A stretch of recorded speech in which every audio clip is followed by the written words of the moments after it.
I think most people would consider this unwearable. I really like to push the edge of what can be worn. I like clothes that feature negative space, whole sleeves missing, panels missing from pants. I think it's really cool to wear stuff that people would otherwise consider like fully garbage, like things that otherwise might get thrown away or just kind of disregarded. I think it's fun to put that stuff on. I think it's interesting when you like push what can actually be worn in public. This show and the selling of distressed clothing allows to keep that clothing like in circulation. The Bidstitch gang is here at Distress Fest. We've been lucky enough and we're blessed enough to be able to talk with the two founders. You guys are making waves, I think, inside vintage because you guys have provided a home for that which is distressed. A lot of the times, more distressed, more flawed pieces are sometimes thrown to the side, but you guys have kind of added another level of significance and value to it. And I kind of want you guys to talk about where the idea stemmed from and what do you think it's saying about fashion and vintage in general? Distress Fest was kind of an idea I had at the tail end of last year. We had our first event, a smaller sized one, as kind of a litmus test in New York in March. And Connor and I joined forces for this one. We seem to have kind of like really good strengths that balance each other out really well, I would say. And we both, above all else, are just really into fucked up clothes. Yeah. There's just kind of some character and some power like imbued into stuff that's super worn. And you know, I think there's versions of this in a lot of different fields. There's kind of tropical dials on watches and there's relicking on guitars. And so it's not a big leap to have it within clothes. It is like inherently wild to pay this much for something that's beat up. But on the flip side of the coin, it's completely unique. You know, it has a history all its own. And oftentimes the visible history is like kind of part of painting this picture that really encapsulates what people love about vintage. So yeah, I think it's just unique. It has kind of character all its own, and we're kind of trying to like bridge the gap between folk art and clothes a little bit.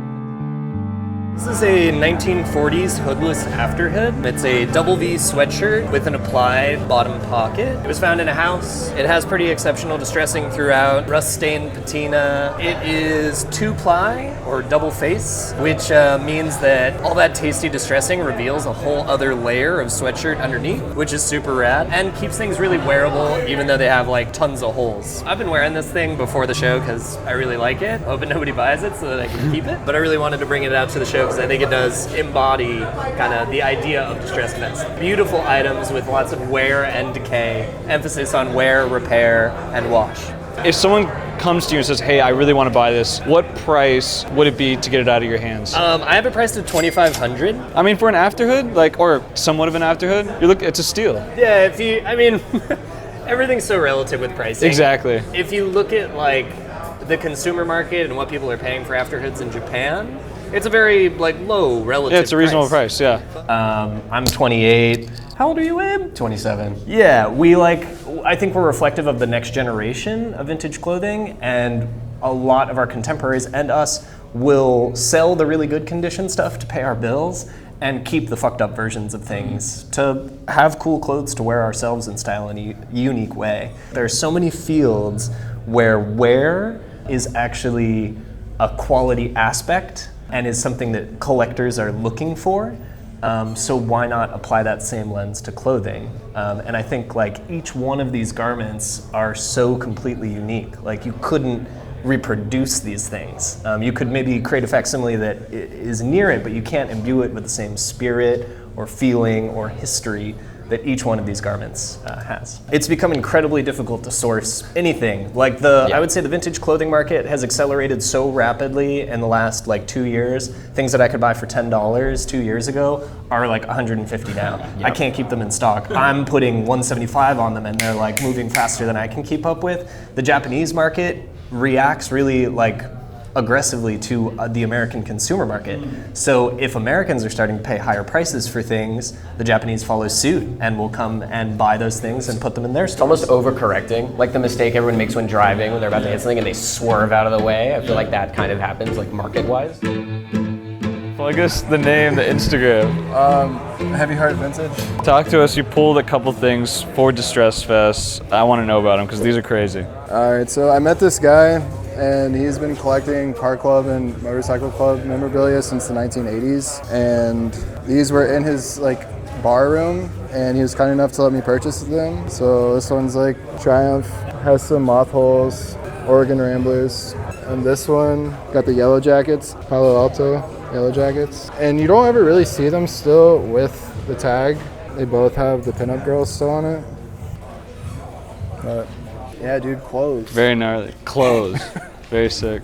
Where would you put market generally on like this type of item? They're like the kinds of things that, well, this one alone, I believe at the time this one was made, there was like 150 members, maybe 200 at the max. And it's so personalized that it's pretty difficult to even put a number on it. And they're things that just aren't going to go down in value. Like, I'm fine with buying and holding on to something like this for, I don't know, as long as I need to. And it's just something I enjoy owning as well. Yeah. I like looking up and seeing it on the wall at the shop. Oh, looks rad. Thanks, dude. Yeah. Absolutely. So this is a 1940s World War II Levi jacket, the first edition, 4 buttons, and then it's got a special nice clasp, silver clasp right here, detailed. The market on something like this, I would price this one in the condition for maybe about $9,000. If it had arms, a lot more, to be honest with you. And yeah, I got lucky. I was exploring an area that I go camping a lot, and just so happened to find like this little cabin tucked like in the middle of the woods. You're kidding. And that I'd been to a bunch of times, years and years, had been there, picked tons of houses in that area, and just so happened to find this like shack, pretty much, no joke. And hopped in there, and the attic was just full of like rubble and clothes, and this and a pair of jeans was in there. So it was pretty cool. It's actually really amazing. Can't beat it. You're too fucking tall for me, dude. I gotta like distance. No, do that. Okay, Bidstitch gang. We are here with Mana Vintage. Xander. Good to meet you, man. Based out of LA as well. We are at Distress Fest, and you pulled something pretty insane for us. I think especially a lot of the Bantu guys are gonna dig this, and the Distress Fest folks. So talk to us about what you pulled from your booth. This is a 1983 Sonic Youth Confusion is Sex t-shirt, thrashed to perfection. Insane.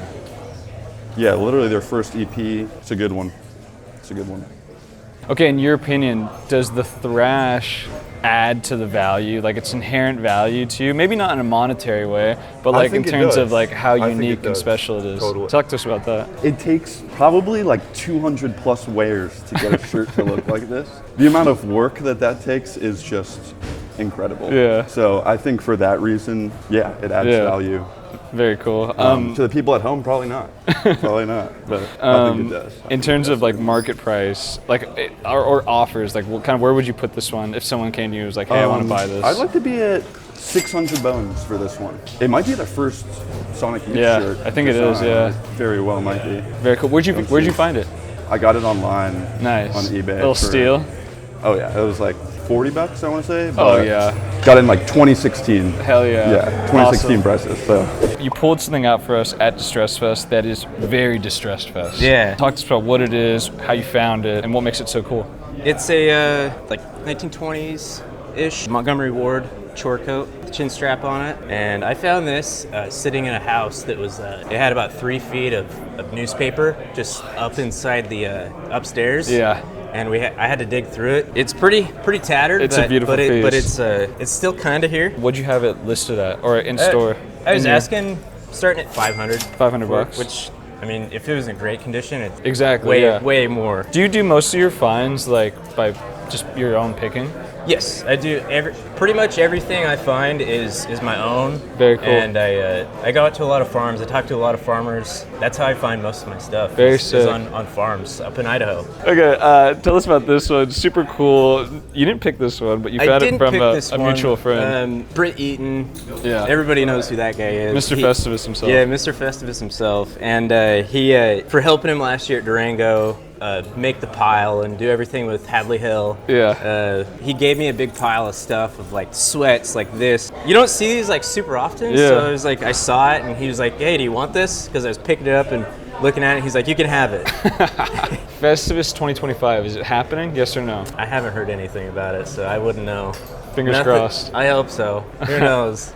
Okay. Who knows? If someone did come to you and say, hey, I really want to buy this, what would you price it at? Oh, NFS. I'm sorry. Yeah, NFS, not for sale, no amount of money. Yeah, I really love this stuff, so. Appreciate it, my friend. Thanks you. so much for taking the time to chat with us. Of course. We are here with Mr. Justin Boone, and you just launched your own, you're doing an online shop, but you have your own space that's open for DMs, showroom appointments. Right, exactly, yeah. So right now, everything is limited to appointment-only shopping. We pulled a few items for Distress Fest, and I think these like match the aesthetic so much. Talk to us about this jacket, what it is, where you found it, what you valued it at, etc. This jacket, man, is like really special to me. It's just like a corduroy French workwear. I really enjoy all the patchwork on it, like all the repairs. Original repairs? Yeah, exactly. Yeah, all the original repairs. I think the mismatched buttons are really sick on this as well. Like the lining is so good that like I've worn it inside out before. Like I really, really love this piece. I bought it as a personal from another friend of mine. Like I just couldn't walk away from it. It's incredible. And then yeah, I figured like this is a good place to have it on display. Yeah. You know, the price on it's pretty steep, but what would you price it at? I have it priced at $724. Honestly, compared to what I've seen around, it's like it's high, but it's doable. Yeah, and it's very wearable. Yeah, it's 100% wearable. It's, you know, it's a one-of-a-kind item, of course. I don't think you're gonna find anything like this here. Probably a couple things that are similar, but I don't think anything quite like this. There's a bunch of like tape and stuff on it because with Pasture we're doing an in-house brand as well. So I use this as a reference piece for something that we're gonna build. And yeah, like there's a bunch of tape on here for, you know, just notes for us. Could you talk to us a little bit about how like modern design, especially newer pieces, are looking at places like Distress and looking at vintage pieces like this when it comes to providing inspiration for them? Yeah, I mean, for me as a designer, I only like to design off of like authentic references. I don't like to build anything on my own. You know, I'm not like a super crazy like technical designer by any means. So I really rely on like pulling really good vintage, taking the things that I love about them the most, and then discarding with the things that I don't love so much. And this jacket's like literally perfect. So you guys will hopefully get to see something very similar to this, lower price point, and then, you know, obviously available in sizes from Pasture's in-house brand very soon. Funny enough, this is a sample from Pasture's in-house brand. And I have the reference for these too, so that'll kind of help you guys. What did you, oh, you have it with you right now? Yeah. Awesome, yeah, show us. These are authentic vintage Carhartt. These are a favorite pant of mine. I've had them for a very long time. The zipper's broken. And they were full length, but I cut them. I really like crop pants, so I cut these. And then used this reference to make this pant, lowered the crotch on them and stuff. Made them really cool. And this then did is them great in white because color. it just shows like it shows the process. Exactly. Which is awesome. Yeah, so the vintage and the modern iteration of it. Yeah, so it's like, you know, we love vintage here obviously, but also like to toss in, you know, the things that we would like to sell from in-house brand at some point as well. So Bidstitch gang, we are here with Shay from That Good Old Shit. That Good Old Shit. He's going to be headed to Japan with us, folks, so keep your eyes out. Very great seller with some incredible curation. You pulled a few things out for us that you had for Distress Fest. This one's pretty insane. Yeah, really Vietnam era. Tell us about it. It's like a Vietnam like liner type of souvenir. It's got the guy's name up here. Came from the bins actually in Arizona, which is crazy that people throw crazy shit like this out. You know what I mean? And what I really like is the blue dragons. You don't really see that too often, but insane. Yeah, just a really I don't really see with this like type of camo. Yeah, you don't see them too often. Definitely kind of rare, and it's got like the whole personalized, can we get the text? Like, customized, When I die, I'll go to heaven because I've spent my time in hell. 68, 69. It's got like, again, like the blue is kind of rare on these. So if you put like a market price on it, what do you think it would be? Like $600 to $750 around there, yeah. Shay pulled out one more item from for us from Distress Fest. It's sick, great customization, some incredible distressing. Talk to us about what you know on it. It's like a 60s chopped up sweat. Obviously somebody wore the shit out of it. And it's drawn on with Kill or Be Killed, sleeve hit, and then the back is Have a Nice Day. So I'm thinking it's like Vietnam related. Maybe so too, somebody who was in Vietnam came back, or maybe it was during Vietnam, something like that. But it's definitely an old sweat, really cool customization. You don't really see these. Awesome distressing on it, and especially at a place like this, people are looking for it. Perfect so what would you kind of price it at for Distress Fest? I put this guy in the market of like between $550 and $750. Very cool. Yeah, just really cool one. You don't ever see these, so. Yeah. Che, appreciate you, my man. Thank you, sir. Thank you. Appreciate you. Bidstitch gang, we are here with Anthony. I got Polo. I got Polo. Now, a lot of you guys are going to remember him because he was a star in the Durango Festivus documentary. Had a little bit of a mishap on the hill, but everything worked out, and he's here at Distress. Okay, so you pulled a pair of pants for us. Talk to us about like what these are, how you got them. So I went to the most remote Bando, you know what I'm saying? I had to go like into a fucking like wilderness. Really, it took like a day just to reach the wilderness and then a whole day to get down into the canyon to get down there, right? And there's this whole story behind it. Like, so I first of all, I found it through a video of a guy that's a helicopter pilot, and he just flies out to Bandos, but he has no comments turned on, so you can't ask him shit. And so he flies his Bando and he goes in there and he just shows all this shit, and I'm shitting my pants. And there's only 30 people that have seen this video, right? And so I literally buy a fucking iPad. Yeah. I get on the iPad. It takes me like maybe 9 months, 6 months of going on Google Earth and comparing this guy's descent. Geolocating. Like literally, I did it like, you know, those autists on the internet who see like someone's photo and they all triangulate it. I did that autism. I literally sat there with the video, watched to where he was approaching, and like looked at the lay of the land, right? And then I went into his YouTube and I watched every YouTube video this guy had. And I figured out, I'm like, okay, this is the part of like where he lives at. And so I started from where he lives at and just started just fucking scrolling and scrolling and scrolling and scrolling and scrolling until, dude, I fucking found it. I'm sitting there one day, like, and I'm super fucking like butthurt, like going, like feeling like an obsessed crazy man. And then the fucking clearing pops up and I'm like, I found it. All right, and so I'm sitting there thinking it's all good. All I gotta do is hop in the car and drive there. But then I put it on 3D maps. I'm like, it's a fucking 2-mile descent down into a canyon to get to this fucking thing. So I'm sitting here, you know, fucking adventure, fucking wanderlust, right? I convinced some buddies to go with me. You want to have backup. So anyway, these guys end up being useless. Like I literally had to bail them out. They rented like some shitty truck, got it stuck. I had to get him out from being stuck. So we get down there, fucking one of the dudes starts acting like he fucking found the place and is like rushing ahead of me and shit. What? Yeah, like you know, like we're like both pulling shit from the closet and he's getting all fucking, because he's getting excited too. There's amazing shit in there, right? But it also looks like, you know, there was more at one point, you know? Yeah. Like someone got to it a long time ago and like probably took the best stuff. Yeah, right? yeah. But it's a fucking homestead. So I go in there and these jeans are in there and a pile of just like ripped Levi's. So I load this fucking rucksack up with all this fucking shit. I got a rucksack on my back full of stuff. A rucksack on my front. I gotta go 2 miles up a rocky fucking What about your homie? climb. Did he help or no? Dude, they ditched the bag, and so they hid the bag somewhere down there in the canyon, and I gotta go back for it to this fucking day. So I get out of there, you know what I mean? And I got all kinds of shit, almost all of it's gone.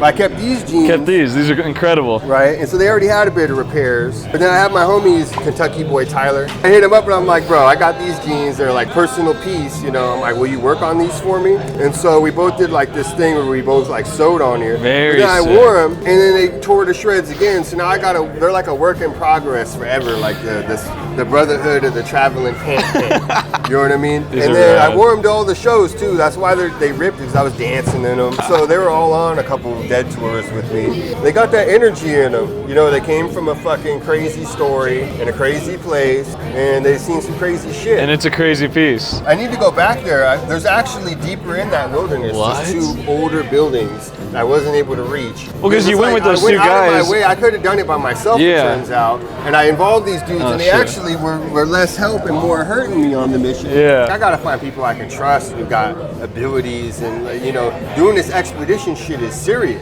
If you're listening, which I know you are, and this sounds intriguing to you, hit I Got Polo in the DM or Bidstitch. He needs a team. He's doing some exploring, and there's some fucking gold in them hills. You pulled something out for us. You brought it out just for Distress Fest, and it's a really incredible piece. Could you tell us what it is, how you got it, market price, etc.? So I bought this last year from my good friend Kit.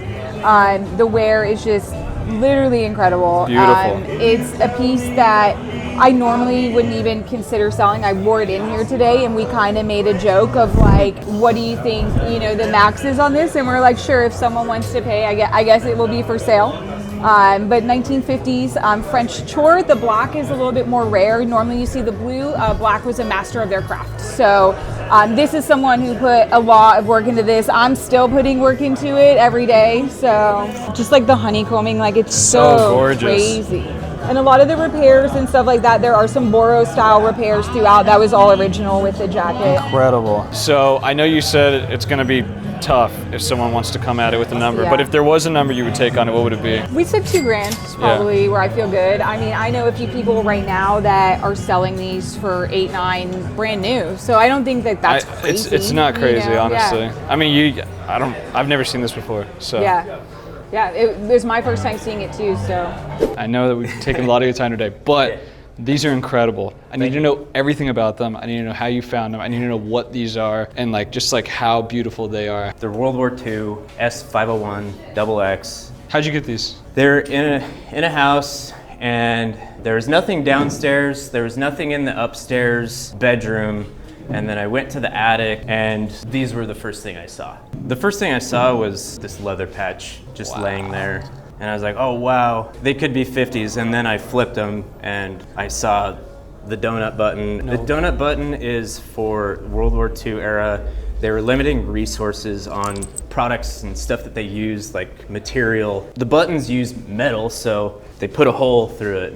And then I saw the pocket, and the pocket actually, if you really look at it, you can still see the arcuate, the painted on arcuate. It's very hard to see. If you really look, it comes through here and then comes up over here. A lot of the time you don't get to see that because they were washed.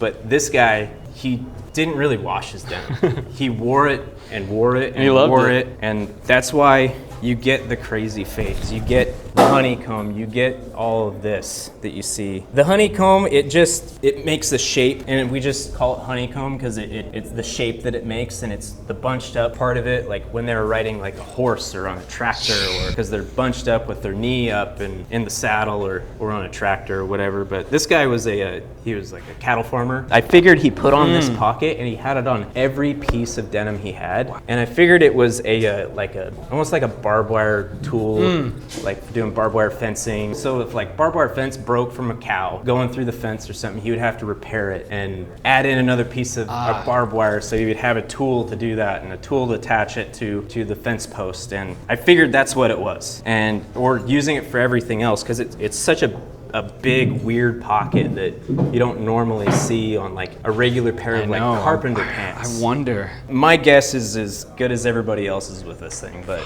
that's my opinion. A little lore that you built out of it. Yeah. I know that it's difficult to put a price on, but if someone said, I need to get these, what would that price be? A lot of money. I don't want to say it because I've already had a few people asking, and I don't want to put a price on it. I don't want to put a price on it. And these are kind of eventually, hopefully, one of my kids will go to college or whatever they want to do in life, and they could go towards the college fund is what. That's great. Yeah. I love hearing that. Here they are. Really beautiful piece. Yeah, thank you. Thank you, my friend. Thank you, I appreciate it. And you heard it, guys.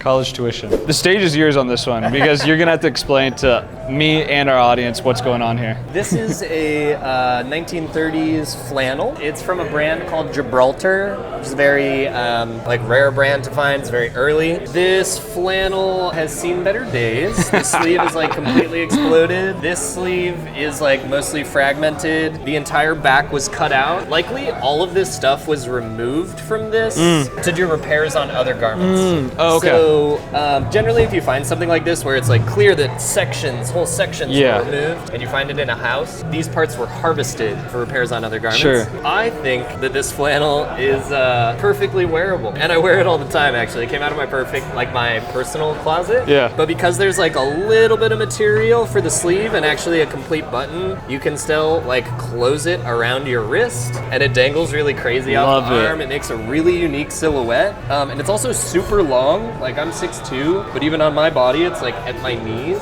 So it kind of helps you play with like layering, silhouette. It's just a really unique garment in terms of the way that it actually fits on body. And that's why I'm drawn to it. Well, I think this is cool too because it's sort of a full circle moment. They were using this as sort of scraps for repairs that they were making, and you're kind of bringing it back, bringing that original sort of item and giving it this new life. Totally. Which is cool. It's never died. It's never died, which is really rad. Yeah. You know, when it comes to art, when it comes to watches, when it comes to guitars, vehicles, and sort of the state that those markets are in right now, do you see vintage clothing ever get into that point? Yeah. Are we on the way? I think we are on the way. I mean, I think there's lots of things that 5 or 10 years ago weren't considered like a category that could exist within an auction house setting. You know, we've seen sneakers in the last like 10 or 15 years become a thing that's, you know, there's sneaker auctions at Sotheby's and Christie's regularly now. I think some are curated very well. I think some are like a little off, but that's another story. That's like true in any like emerging category or field, I guess. There's a feeling out process. But I think this is like, you know, one step away from sneakers, which then is like one step away from what people call like urban art or like street art, which like then, you know, kind of somewhat recently became an acceptable category within auction house world. So yeah, I do think this is like the next step. I think perhaps the next step is like tees before distressed stuff. Sure. I think distressed is like a little more far-fetched and like kind of niche within vintage even. But I do think vintage as a whole is like right there. Well, thank you very much, sir. I appreciate man. it. Distress Fest, it's been an incredible time. And I'd say it's probably the most unique vintage experience happening right now. So, what's the plans? Is there another one coming up? Yeah, the plans is for it to be a biannual thing. We want it to be like biannual, bi-coastal. So Coastal, yeah. in New York and LA, once in each city every year is the hope. Something that everyone is going to want to be at and see, because there's some things here at Distress Fest that you need to be able to see in person to really appreciate. With that in mind, thank you. Thanks again. again. Come say hi, we're nice.